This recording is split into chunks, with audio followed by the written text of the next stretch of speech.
দিলীপ বাবু, এখনো বিয়ে টিয়ে করেননি নাকি? হ্যাঁ, আর তাছাড়াও তোর মতো ফালতু পুলিশ অফিসারের সাথে কোন মেয়ে বিয়ে করতে চাইবে?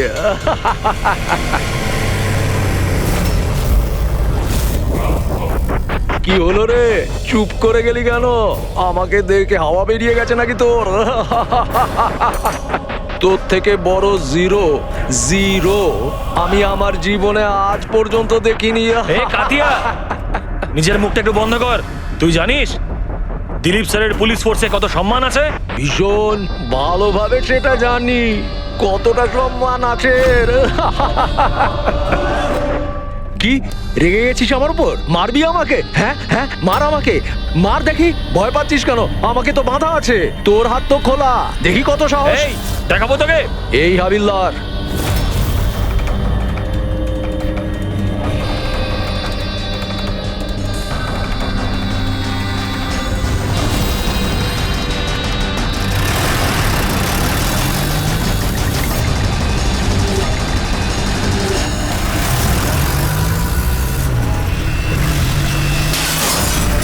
ড্রাইভার, গাড়ি থামিও না, চালিয়ে যাও।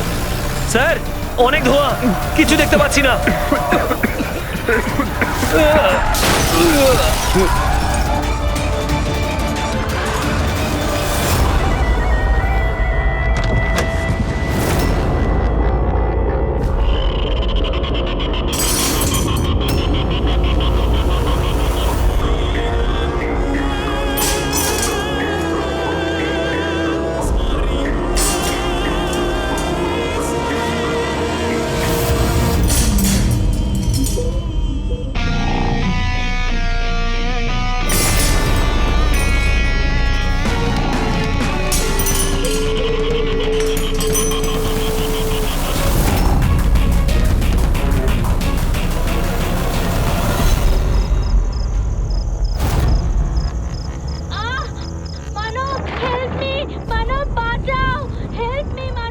ভয়ঙ্কর সিরিয়াল কিলার কাতিয়া জেল থেকে পলাতক।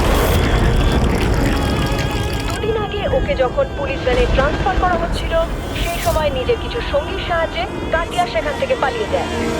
পুলিশ সকলের উদ্দেশ্যে জানিয়েছে সবাই যেন সচেতন থাকে এবং সজাগ থাকে। দরজা এবং জানলা ভালোভাবে বন্ধ রাখবেন। কাতিয়ার উপর রয়েছে 17টি খুনের অভিযোগ, আর ওর বিশেষত্ব হলো মার্ডার করার আগে ও একটি গান গায়। এই আলো চলে গেল কি করে?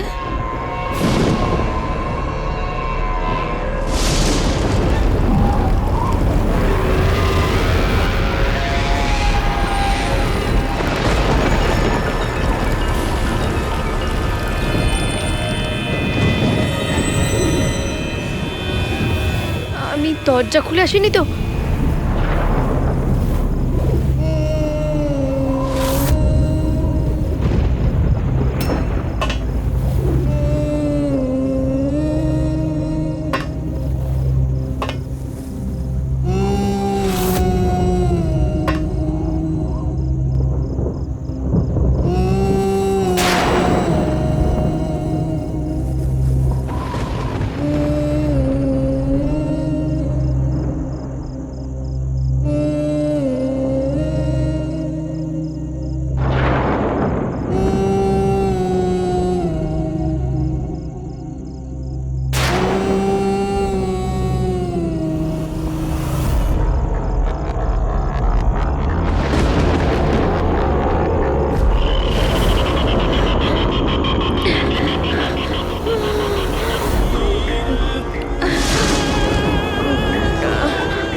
খুব আজবভাবে মারা হয়েছে। চোখে কাপড় বাঁধা, কিন্তু চোখ খোলা আছে। কাতিয়া, এইভাবে শুধু একটাই লোক খুন করে, কাতিয়া। দুদিনও হয়নি ও পুলিশ ভ্যান থেকে পালিয়েছে, এর মধ্যেই দুটো খুন করেছে ও। একটাই মেয়েটার, আর একটা পুনেতে। এই কাতিয়া যে 17টা খুন করেছে, একদম সেম ভাবেই করেছে। ভিকটিমের হাত বেঁধে দেয়, গলা কেটে দেয় আর চোখ খোলা থাকে, যাতে মারা যাওয়ার আগে ভিকটিম নিজের ভয়ানক মৃত্যু নিজে দেখতে পারে। আর তারপরে চোখ দুটো বেঁধে দেয়। হ্যাঁ স্যার, এর আগেও যখন ওকে গ্রেফতার করা হয়েছিল তখনও একটা মেয়েকে টর্চার করছিল। হেল্প! হেল্প! প্লিজ কেউ বাঁচাও!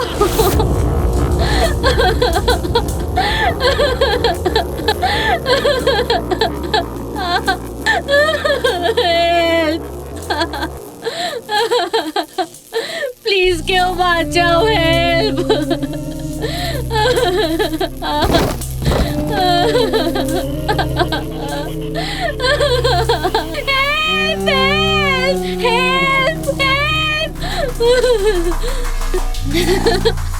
প্লিজ প্লিজ আমাকে মেরো না, প্লিজ, আমি হাত জোড় করছি, প্লিজ। হাত জোর করবে কি করে? তোমার হাত তো বেঁধে রাখা। আমি তোমার কি ক্ষতি করেছি? জানো তোমার অপরাধটা কি? তোমার অপরাধটা হলো তুমি খুব ভালো, ভীষণ সুন্দরী। কাঁদবে না, না, চোখ বন্ধ করো, কারণ যখন তোমার লাশ ওরা পাবে তখন তোমার মুখটা এরকমই যেন সুন্দর দেখতে লাগে। আর তোমার চোখ দুটো যে শেষবারের মতো দেখবে সেই মানুষটা আমি হব। তোমার রক্তের এক একটা বিন্দু যখন বাইরে আসবে, যখন তোমার শ্বাস বন্ধ হয়ে যাবে, তারপর আমি তোমার চোখ বন্ধ করে দেব এটা দিয়ে।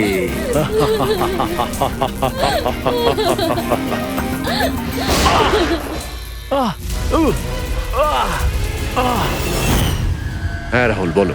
স্যার, আমাদের কফি খেতে যাওয়ার কথা ছিল। পিক করতে যখন আমি এখানে এলাম, ঘরের বেল বাজালাম কিন্তু বাজলো না। বাড়ির দরজা খোলা দেখে আমি ভেতরে চলে এলাম। এসে দেখি মালিনী। স্যার, বেলটা বাজবে কিভাবে? বাড়ির ইলেকট্রিসিটি কাটা রয়েছে, তাও মিটার বক্স থেকে। এবার খুনিকে খোঁজা শুরু করব কিভাবে? সেখান থেকেই যেখান থেকে কাতিয়া ভ্যান থেকে পালিয়েছিল, কোনো না কোনো প্রমাণ তখন অবশ্যই পাবো। আর ও পালিয়েছে যখন নিজের বাড়ির সঙ্গে যোগাযোগ তো করবেই। চলো দেখা যাক। স্যার, এটা সেই জায়গাটাই যেখানে স্মোক বম ফেলা হয়েছিল। আর আমাদের গাড়িটা এখানে এসে থেমেছিল স্যার। গাড়ি এখানে প্রথম থেকেই অপেক্ষা করছিল ভ্যান আসার জন্য। Yes sir. তার মানে স্যার ওরা জানতো যে কাতিয়াকে কখন এখানে আনা হবে। একদম স্যার। আর পুরো প্ল্যানিং এর সাথে আক্রমণ করা হয়েছিল। আচ্ছা, তোমরা এই ভ্যানটা সেন্ট্রাল জেল থেকে নিয়ে আসছিলে না? Yes, sir. মানে এই দিক থেকে? হ্যাঁ। এই দিক থেকে এসে এখানে এসে রাইট নিয়ে নিল, আর স্মোক বোম এই জায়গাটায় ভ্যানের ভেতরে পড়েছিল। ডান দিক থেকে বোমটা ফেলা হয়েছিল। ডান দিক মানে এই দিক থেকে? Yes sir. স্যার, মনে হয় বমটা এখান থেকে ফেলেছিল। এখান থেকে? পঙ্কজ, যেখানে তুমি দাঁড়িয়ে আছো ওখান থেকে এই রাস্তাটা নজরে আসছে?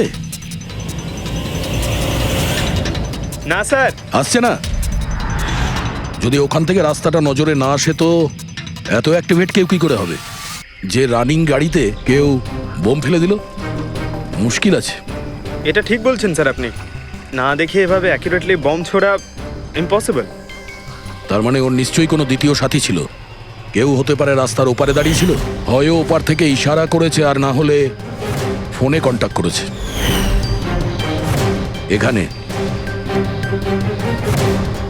এখান থেকে এই জায়গাটাও দেখা যায় আর এই রাস্তাটাও দেখা যায়। যে ইশারা করেছিল সে নিশ্চয়ই এখানে ছিল। এখানেই ও ছিল।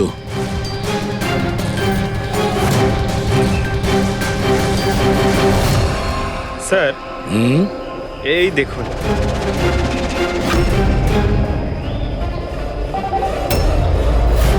এখানে কেউ দাঁড়িয়ে ছিল স্যার, পান মশলা খেয়েছে। এখানে আরো প্যাকেট আছে, তুলে নাও এগুলো। পঙ্কজ, এই পান মশলার প্যাকেটগুলো ডক্টর সালুকের কাছে পাঠিয়ে দাও। হতে পারে এই প্যাকেটের জন্যেই এই লোকটাকে আমরা পেয়ে যাব, আর ওই লোকটার জন্যই হতে পারে আমরা কাতিয়া পর্যন্ত পৌঁছে যাব। কাতিয়া কাতিয়া কাতিয়া, কান পচে গেল কথাটা শুনে। কাতিয়ার বোন বলে কি সারা জীবন ওর পাপের বোঝা বলবো?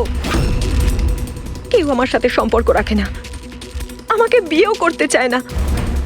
ঠিকই তো, এক খুনির বোনকে কেউ কেন বিয়ে করবে? আরে আরে আরে ম্যাম, আপনি কোথায় যাচ্ছেন? স্যার স্যার, বললাম তো ওখানে কেউ নেই। শান্ত হও, সব জানতে পারা যাবে।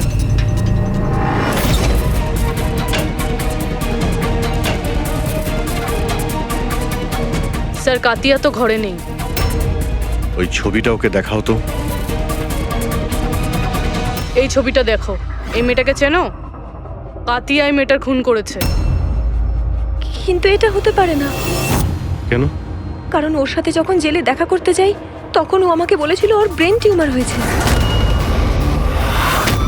আর এই অসুখের জন্য ওর হাত কাঁপতো, ও জলের গ্লাসও ঠিক মতো ধরতে পারে না। আচ্ছা, স্যার, যেই লোকটা জলের গ্লাস তুলতে পারে না, সে একটা মেয়ের গলা এত নিখুঁতভাবে কি করে কাটতে পারে? তাহলে কাতিয়াকে খুন করেনি? স্যার, যদি এই সব খুন কাতিয়া না করে তাহলে কে করছে? স্যার, এই অনিশার কথায় আমি বিশ্বাস করতে পারছি না। ও নিজের ভাইকে বাঁচানোর জন্য মিথ্যে কথা বলতে পারে। আর যদি সত্যি বলে তাহলে? আমাদের কাছে এমন কোনো প্রমাণ নেই যাতে আমরা ওর কথাটা মিথ্যে প্রমাণ করতে পারি। প্রমাণ? প্রমাণ আমি দেব তোমাদের। বলো, কি প্রমাণ পেয়েছো? হ্যাঁ, প্রমাণ। বাস ওই ক্রাইম স্পটে ওই যে মিটারটা পাওয়া গেছিল, আর ওই ভাঙা দরজাটা, ওই দুটোতেই কাতিয়ার হাতে ছাপ পাওয়া গেছে। তার মানে তুমি বলতে চাইছো এই দুটো খুন কাতিয়া করেছে? একদম একদম ঠিক। মালিনীকেও আর ওই সুনীলকেও, দুটো খুনই কাতিয়া করেছে। ওই পুলিশ, পুনে পুলিশ ক্রাইম স্পটে যে হাতে ছাপ পেয়েছে ওগুলো কাতিয়ারই হবে। আর ওই পান মশলার প্যাকেটের উপর সেখানে কার আঙ্গুলে ছাপ আছে? সেই ব্যাপারে এখনো চেকিং চলছে, তোমাকে জানাচ্ছি। কি হলো অভিজিৎ, কি ভাবছো? এখনো বিশ্বাস হচ্ছে না? অনিশা আমাদের মিথ্যে কেন বলতে যাবে? ও ভালো মতোই জানে 2 মিনিটও লাগবে না ওর দাদার বিরুদ্ধে আমাদের প্রমাণ জোগাড় করতে। তাহলে ও আমাদের মিথ্যে গল্প কেন শোনাতে যাবে? হতে পারে এই কাতিয়ার বোন অনিশা মিথ্যে বলছে আমাদের। আবার এটাও হতে পারে যে খুনি অন্য কেউ, যে কাতিয়ার খুন করার পদ্ধতিটা খুব ভালো করে জানতো, আর ব্যাস ও কাতিয়ার টেকনিক অ্যাপ্লাই করে এসব করেছে। কপিক্যাট কিলার? হ্যাঁ পুরবি, কপিক্যাট কিলার। এবারে কাতিয়ার ব্যাপারে পুরো ঠিকুজি বের করতে হবে, ওর পুরো কুষ্টি ঠিকুজি খুঁজে বের করতে হবে। আর এই সব ইনফরমেশন আমাদের শুধু একজনই দিতে পারে। কে স্যার? Senior inspector Dilip.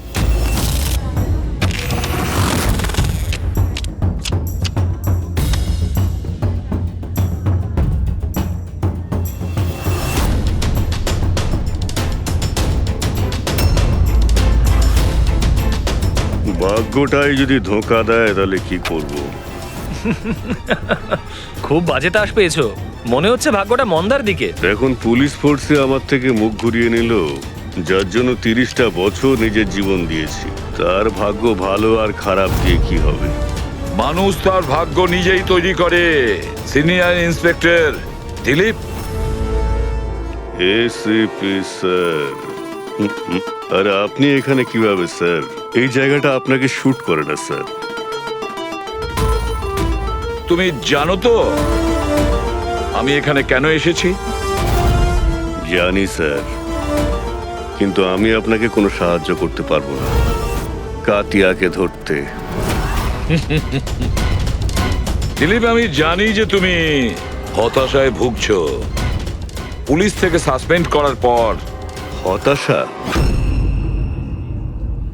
হতাশা খুবই ছোট একটা শব্দ।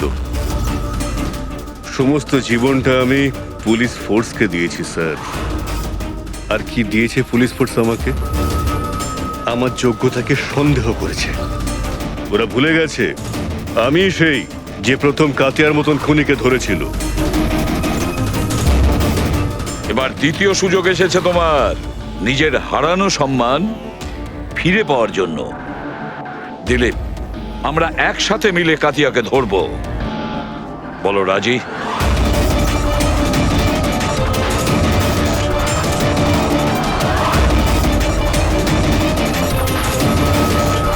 দুটো খুন করেছো দিলীপ, না জানি আরো কতজনের প্রাণ নেবে ও। আর এই সব কটা মৃত্যুর জন্য তুমি দায়ী থাকবে দিলীপ, তুমি।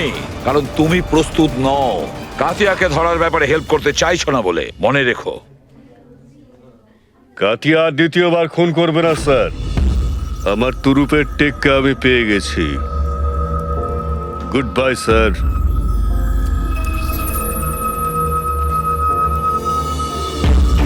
উনি তো এসিপি প্রদ্যুমান, তাই না?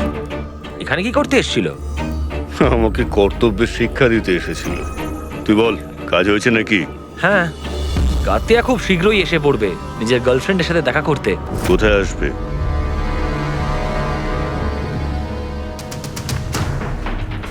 বা দিলীপ, এখনো হার মানছো না? এখনো কাতিয়াকে ধরার চেষ্টা করছো?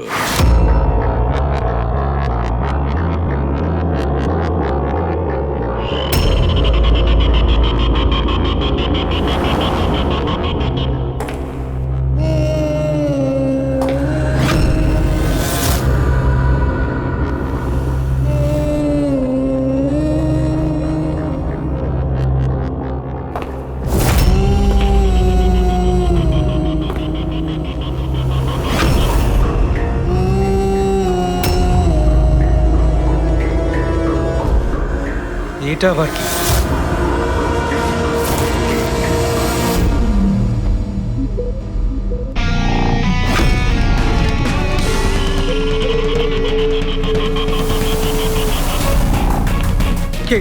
কে তুমি?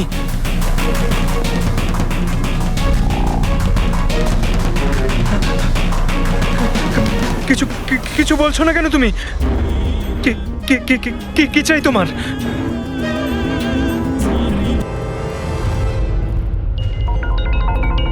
দীপা, সত্যি তুমি এতটা ইরেসপন্সিবল কি করে হলে? স্টাফ রুমে মোবাইল ফেলে গেছো? ওহো বাবা, হয়ে যায় কখনো কখনো, তাতে এত রেগে যাওয়ার কি আছে? এত রাতে ললিত এখানে কি করছে? মনে হয় স্কুল প্রজেক্ট এখনো শেষ হয়নি।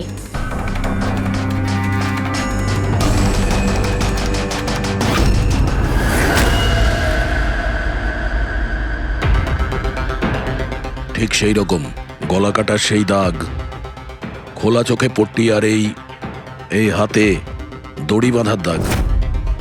এটা নিশ্চয়ই কাতিয়া করেছে। তার মানে স্যার, খুনি আমরা যেরকমটা ভাবছিলাম আদতে সেরকম কেউ নয়। আমার তো মনে হচ্ছে এই কাতিয়াই এই খুনগুলো করছে। না ফ্রেডি।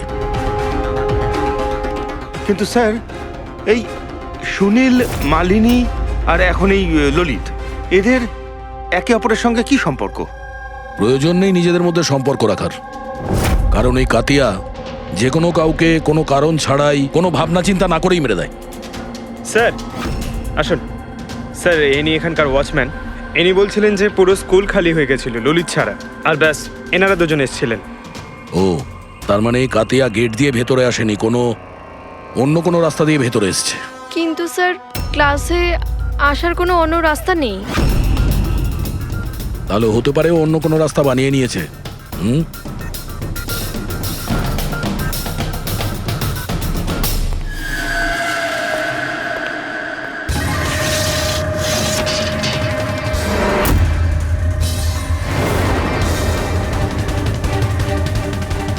ক্লাসরুম ফার্স্ট ফ্লোরে।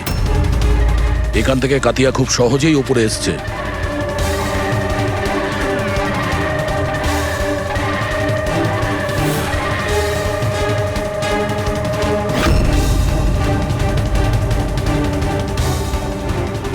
স্যার, হ্যাঁ, বাইরে পানওয়ালাটার সাথে কথা বললাম, বললো যে 2 ঘন্টা আগে নাকি কাউকে পেছনের রাস্তা দিয়ে স্কুল কম্পাউন্ডে ঢুকতে দেখেছে ও।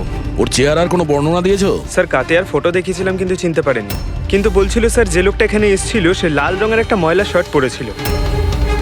আচ্ছা, এরকম কি? হ্যাঁ স্যার। এটা এখানে আটকে ছিল, হতে পারে উপরে ওঠার সময় বা নিচে নামার সময় আটকে গেছে।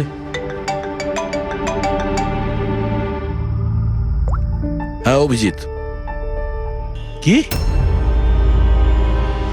ঠিক আছে, হ্যাঁ আমাকে আপডেট দিতে থেকো। কি হয়েছে স্যার?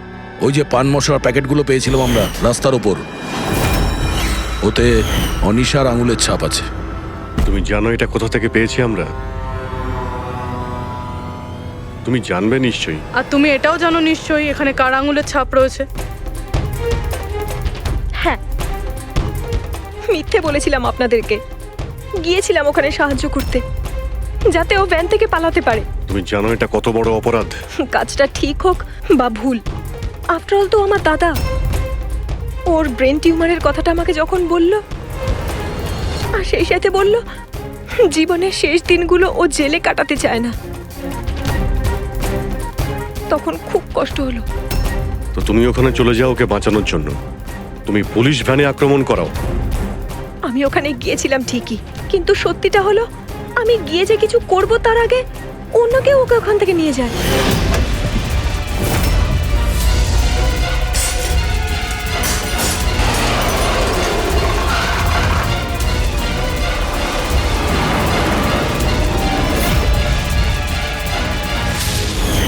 তুমি কাউকে এই ব্যাপারে কিছু কি বলেছিলে যে কাতিয়া জেল থেকে পালাতে চায়? ওর কোনো বন্ধু নেই, সবাই শত্রু। আচ্ছা, তাহলে স্যার কে সাহায্য করছে ওকে পালানোর জন্য? যে একবার মিথ্যে বলতে পারে সে তো আবার মিথ্যে বলতে পারে। এর উপর নজর রাখতে হবে। দিলীপ, এই দুটো খুন ছাড়াও 17টা খুন, আরো 17টা খুন করেছে। যে করেই হোক ওকে থামাতে হবে। একটা খুব সাধারণ অপরাধীর জন্য আমাকে ফোর্স থেকে বার করে দেওয়া হয়েছে। তুমি ভুলে গেছো তোমার নিজের শপথ, যখন তুমি প্রথম পুলিশের ইউনিফর্ম পরেছিলে? ভুলে গেছো? ধিক্কার জানাই তোমাকে। স্যার, আমি এখানে মদ খেতে নয়, আমি এখানে তদন্ত করতে এসেছি। তার মানে কি? এক খোঁচর আমাকে বলেছে কাতিয়ার গার্লফ্রেন্ড প্রায়শই এখানে আসা যাওয়া করে। আমি ওকেই খুঁজছি স্যার। আমি সন্দেহ করছি যে কাতিয়া আসল খুনি নয়, এ কোনো কপিক্যাট কিলার যে কাতিয়াকে নকল করছে। মানে কপিক্যাট কিলার? হ্যাঁ দিলীপ। স্যার, একটা উপায় আছে এই ধরনের নকল খুনিকে ধরার। কি? একটা ব্যাপার আছে যেটা শুধু আমি আর কাতিয়া জানি স্যার, মিডিয়া জানে না স্যার। কাতিয়া প্রত্যেকটা খুনের পর পরিষ্কার করে স্যার, আর প্রত্যেকটা খুনের পর ও স্নানও করে স্যার। এই কথাটা কেউ জানে না স্যার, শুধু আমি আর কাতিয়াই জানি sir. Fantastic, fantastic. Hello Abhijit,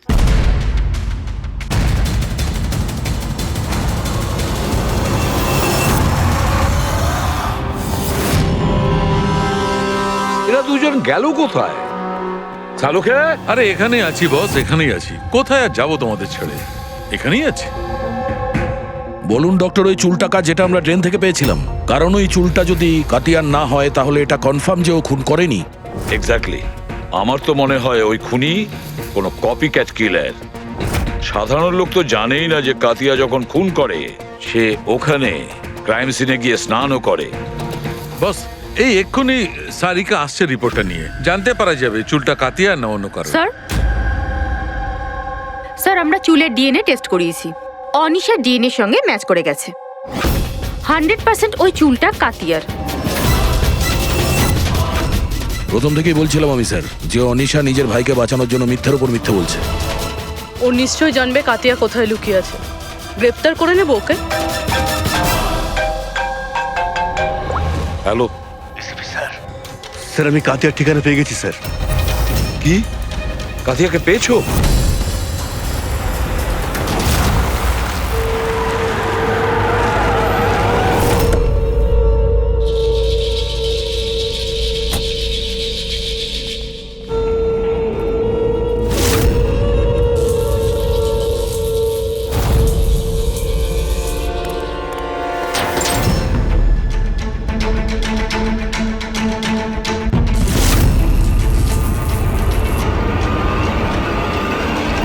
sir গুলি চালাবেন না স্যার। স্যার আমি। কাতিয়া কোথায়? ওইদিকে।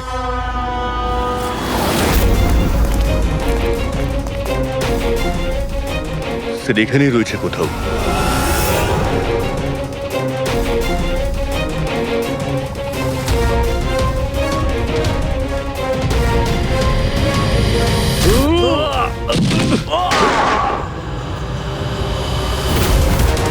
দিলীপ, তুমি ঠিক আছো তো?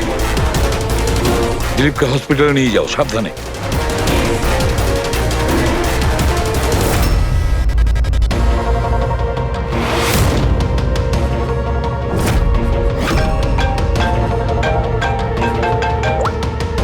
হ্যাঁ সালুকে বলো। হোয়াট? কাতিয়া খুনি নয়? যদি কাতিয়াই খুনি ছিল তাহলে ওর লাশ এখন আপনার সামনেই রয়েছে, তাও আপনি বলছেন যে কেসটা শেষ হয়নি। হ্যাঁ, তবুও আমি বলছি কেসটা শেষ হয়নি। কেস শেষ হয়নি? না। খুনি কাতিয়া নয়, অন্য কেউ? এক্স্যাক্টলি। এই 3টে খুনি এ করেনি, অন্য কেউ করেছে। স্যার আমরা ওই চুলের স্যাম্পলগুলো চেক করেছিলাম যেগুলো আপনারা ক্রাইম সিন থেকে পেয়েছিলেন। ওই চুলগুলো থেকে আমরা মাইগ্রেন, মাথার যন্ত্রণার ওষুধ পেয়েছি। এমন মাথার যন্ত্রণা যেগুলো ব্রেন টিউমারের রোগীদের হয়ে থাকে, তাদেরই দেওয়া হয়। তার মানে কাতিয়ার বোন অনিশা সত্যি বলছিল, কাতিয়ার আগের থেকেই ব্রেন টিউমার ছিল। হ্যাঁ স্যার, আমরা এর এমআরআই করেও চেক করেছি। এমন টিউমার ছিল যাতে ওর হাত কাঁপতো। একদম। আর সেই জন্যে যেভাবে ক্লিন কাট আছে গলার ওপরে, সেটা এই লোকটি করতেই পারবে না। এ এত পরিষ্কার করে গলা কাটতেই পারবে না। কিন্তু স্যার আক্রমণের সময় তো এর হাতে ছুরি বাঁধা ছিল, তাই না? পুরবি হয়তো ওই সময় ওর হাতে ছুরি বাঁধা ছিল, তবুও তো ওর হাত কাঁপতো, তাই না? আর হাত কাঁপলে আঘাতও টেরা বেঁকা হতো, সরল রেখায় হতো না। হতে পারে ওই ছুরিটা ওর হাতে বাঁধা ছিল এই জন্যই যে ওই ছুরিটা পড়ে যেন না যায়।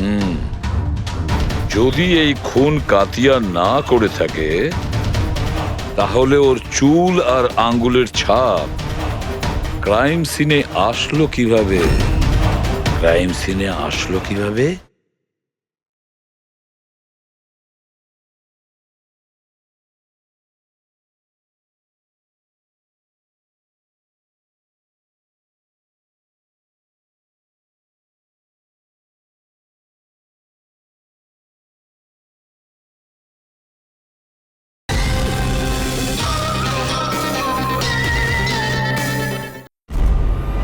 কেন? কি উদ্দেশ্য থাকতে পারে এই কপিক্যাট কিলারের খুন করার জন্য? স্যার এই 3জন ভিকটিমের মধ্যে কোনো সামঞ্জস্য নেই, কিছুই কমন নেই। আর এই সুনীল, ও তো থাকতোই অন্য শহরে, পুনেতে। হ্যাঁ স্যার, না তো এদের স্কুল কলেজ এক, না তো কাজ। একজন ইঞ্জিনিয়ার, একজন সিএ। এই সোশ্যাল মিডিয়াতে কি তুমি দেখেছো যদি কোনো কমন ফ্রেন্ড থাকে? স্যার কোনো কমন ফ্রেন্ড নেই, চেক করেছি আমি। কিন্তু স্যার খুনি এই 3জনকেই কেন টার্গেট করেছিল? সেটাই তো। কেন? স্যার ডেকেছিলেন আমাকে? হ্যাঁ রাহুল, এসো। এই ফটো দুটো ভালো করে দেখো। এ সুনীল আর এ ললিত, এদের দুজনের মধ্যে কাউকে তুমি চিনতে কি? একটু মন দিয়ে দেখো, মনে করো। না স্যার। কিন্তু কেন? আমি সন্দেহ করছি এই দুজনকে খুন, মানে সুনীল আর ললিতকেও খুন মালিনীর খুনিই করেছে। কারণ আমাদের মনে হলো হয়তো তুমি জানবে যে মালিনীর কি এদের সঙ্গে কোনো কানেকশন ছিল। স্যার যদি কোনো কানেকশন থেকেও থাকে আমি বলতে পারবো না। তার মানে? কারণ মালিনীকে আমি অত ভালো করে চিনতাম না। 10 বছর আগে একটা পিকনিকে দেখা হয়েছিল, তারপরে আমাদের কোনো টাচ ছিল না। তারপর আমি ওর ছবির সাহায্যে সোশ্যাল মিডিয়াতে আইডি সার্চ করলাম আর ওকে রিকোয়েস্ট পাঠালাম। আমাদের সেদিন কফি শপে যাওয়ার কথা ছিল, কিন্তু এটা দেখুন, 10 বছর পুরনো পিকনিকের ফটো এখনো আমার ফোনে আছে। আচ্ছা, এটা কিনা ড্যাম না লোনাওয়ালাতে? হ্যাঁ sir. Kila dam, Lonavala? Sir 1 minute.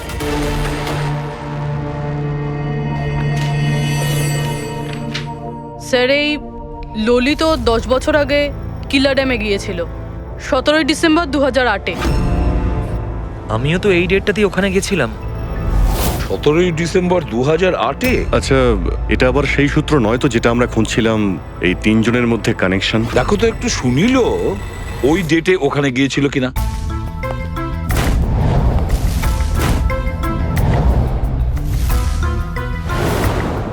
হ্যাঁ স্যার, এই সুনীলও গেছিল ওই নিজের কলেজের বন্ধুদের সাথে, ঠিক ওই তারিখেই ওই জায়গাতেই। তিনজনের একসঙ্গে থাকা ওই একই ডেটে, এটা কোনো কোইন্সিডেন্স হতে পারে না স্যার। এক্স্যাক্টলি অভিজিৎ, 17ই ডিসেম্বর 2008। নিশ্চয়ই সেদিন ওখানে কিছু হয়েছিল যার কারণে খুন হয়েছে। হ্যাঁ স্যার, হয়েছিল। স্বাতী নামের একটা মেয়ে কিলা ড্যামের ওপর থেকে ঝাঁপিয়ে আত্মহত্যা করেছিল, আর ওর লাশ ওখানকার পুলিশ পেয়েছিল পরের দিন। স্বাতী? সাথে কি কখনো আপনাকে কিছু বলেছিল কোনো ঘটনার ব্যাপারে, কোনো কোনো টেনশন যার জন্য ওকে এটা বেছে নিতে হয়েছিল? ও আমায় বলেছিল যে কয়েকটা ছেলে ওর সাথে বদমাইশি করেছে। আমি ওকে তখনই বললাম যে তুই বাড়ি ফিরে আয়, কিন্তু ও আসেনি। আর তারপরের দিনই ওই ছেলেগুলোর ব্যাপারে কিছু বলেছিল? না, আমি অনেকবার জিজ্ঞেস করেছিলাম, কিন্তু ও আমায় বলেনি। দেখুন, এই যে খুন হচ্ছে এগুলো, এতে সাথীর মৃত্যুর সঙ্গে কোনো না কোনো সম্পর্ক রয়েছে। খুনি যেই হোক না কেন, সে সাথীর মৃত্যুর প্রতিশোধ নিচ্ছে 10 বছর পর। কিন্তু সাথীর মৃত্যুর প্রতিশোধ কে নেবে?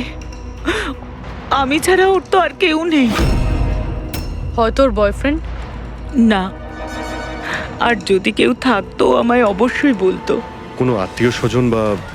এখানে তো পাশেই একটা অনাথ আশ্রম আছে, সাথী প্রায়ই ওখানে যেত অনাথ বাচ্চাদের রাখি পরাতে। ওদেরকে ভাই বলে ডাকতো। সাথীর মৃত্যুর পর একটা ছেলে এখানে এসেছিল, খুব কষ্ট পেয়েছে ও। কে ছিল সে, আপনি বলতে পারবেন তার ব্যাপারে? এত বছর পরে আমি ওর মুখ বা নাম তো বলতে পারবো না, আর তারপরে ও আর কখনো আসেও নি। আচ্ছা, কি কি কথা হয়েছিল আপনার মনে আছে? ও শুধু এটাই বলছিল যে ঘটনার দিন সাথী ওকেও ফোন করেছিল, সব কিছু বলেছে ওকে, আর ও সাথীকে আত্মহত্যা করা থেকে আটকাতে পারেনি। সাথীর ধর্ম দাদা। আচ্ছা সালুকে একটু তাড়াতাড়ি বলবে? হ্যাঁ হ্যাঁ, 1 মিনিট। জানতে পেরেছি বস, দুটো জিনিস জানা গেছে যাতে করে এই কেসটা বদলে যেতে পারে। প্রথমত হলো এর পেটের মধ্যে আমি দুধ আর ব্রেডের ট্রেসেস পেয়েছি। হ্যাঁ, তাহলে হতে পারে মৃত্যুর আগে দুধ আর ব্রেড খেয়েছিল। এর থেকে কেসের মোড় ঘুরবে কি করে? আরে ভাই, দয়া, আশ্চর্যের ব্যাপার হলো এটাই যে ও মারা যাওয়ার আগে নয়, বরং লাস্ট 3 দিন ধরে এই লোকটা শুধু এই দুটো জিনিসই খাচ্ছিল, এগুলো ছাড়া আর কিচ্ছু নয়। অসুস্থ ছিল, ডক্টর হয়তো এইসবই খেতে বলেছে ওকে। পুরবি এ রোগী তো বটে, কিন্তু ব্রেন টিউমারের রোগী। এ অন্য কিছু খেতে তো পারতো, এ তো পেটের রোগী নয় বস। তবে সব সময় দুধ আর রুটিই কেন? আর দ্বিতীয় সূত্র কি পেয়েছেন আপনি? দ্বিতীয়ত, এর এই দেখো নোখের মধ্যে কিছু একটা লেগে আছে না বস? এর নোখের মধ্যে থেকে আমি অনেক ময়লা আর রক্তের চিহ্ন পেয়েছি। ওর নখগুলো দেখে আমার মনে হচ্ছে যে ও কোনো জায়গা আঁচড়াচ্ছিল। এই দেখো, নখে রক্তও লেগে আছে। মানুষ এরকম খারাপ ভাবে নখ দিয়ে আঁচড়ানোর চেষ্টা করে তখনই যখন সে কোনো বদ্ধ জায়গা থেকে প্রাণপণ বেরোনোর চেষ্টা করে। হ্যাঁ স্যার, তার মানে এই কাতিয়াকে কোথাও ধরে রাখা হয়েছিল, আর সেই কারণেই ওর পেটের মধ্যে দুধ আর ব্রেড পাওয়া গেছে। হতে পারে, নিশ্চয়ই হতে পারে দয়া। আর সেই জন্য আমরা ওই 3 জনের মৃত্যুর পর জানতে পেরেছি। এটা হয়নি তো আবার যে ওকে বন্দি করে রেখেছিল সেই এর মাথার চুল আর হাতের নখ রেখে দিয়েছিল আমাদের জন্য, আমাদের বিভ্রান্ত করার জন্য। খুব ভালো প্ল্যান করেছিল স্যার অপরাধী। প্রথমে 3টে খুন করেছে, তারপর কাতিয়াকে বন্দি দশা থেকে মুক্তি দেয় যাতে ওই খুনের অপরাধে এই কাতিয়া ধরা পড়ে। আর এই সব কিছু ওই সাথীর খুনের প্রতিশোধ নেওয়ার জন্য। 1 মিনিট। বাস নখের মধ্যে যে ময়লা ছিল তাতে কালো বালি, ইঞ্জিন অয়েল, আয়রন অক্সাইড পাওয়া গেছে। আমরা যেখানে কাতিয়াকে পেয়েছিলাম স্যার, ওই এলাকাতেই পাশে একটা বিচ আছে স্যার, যেখানে কালো বালি আছে স্যার, আর ওর খুব কাছে একটা শিপিং ইয়ার্ডও আছে।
দয়া, স্যার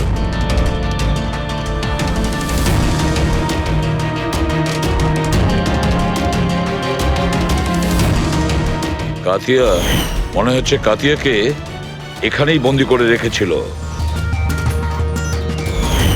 এটা কি?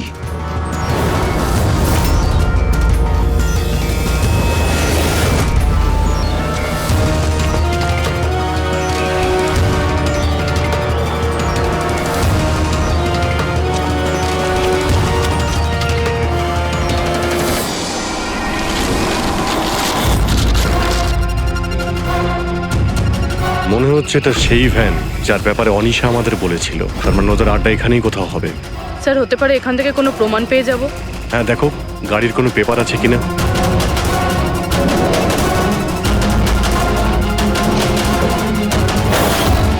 ও নো, বুম, পালাও এখান থেকে।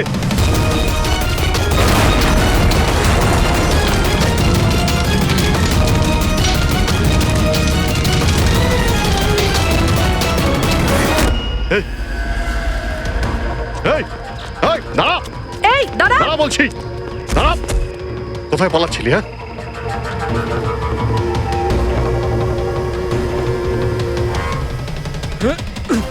এই, দাঁড়া দাঁড়া, নাহলে গুলি করে দেবো। কোথায় পালাচ্ছিস? ওর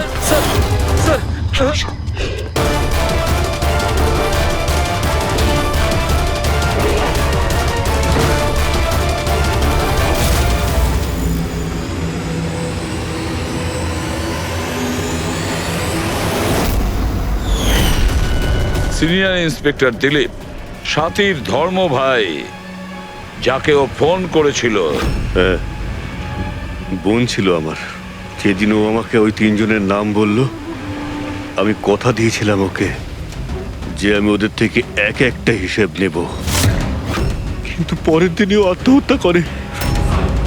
তুমি একজন পুলিশ অফিসার, আইনের সাহায্য তুমি ওকে শাস্তি দিতে পারতে। তোমার কি মনে হয় আমি চেষ্টা করিনি? গত 10 বছর ধরে আমি একটাই চেষ্টা করে যাচ্ছি যে আইনগতভাবে ওদের শাস্তি দেওয়ানোর, কিন্তু কেউ এগিয়ে আসেনি। এভাবে আমি সফল হলাম। এবার সাফল্যটা কোথায় আসলো তোমার দিলীপ? একজন পুলিশ অফিসার থেকে খুনি হয়ে গেছো তুমি। খুনি। অন্তত চেষ্টা তো করেছি আমি। যেদিন কাতিয়াকে ওই ট্রান্সফার করছিলাম সেদিনকে আমি ওকে কিডন্যাপ করাই।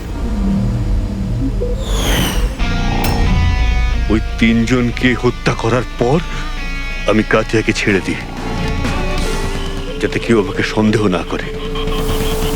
আমি জানতাম যে ও বদলা নিতে নিশ্চয়ই আসবে, আমার উপর অ্যাটাক নিশ্চয়ই করবে, আর ও সেটা করলো।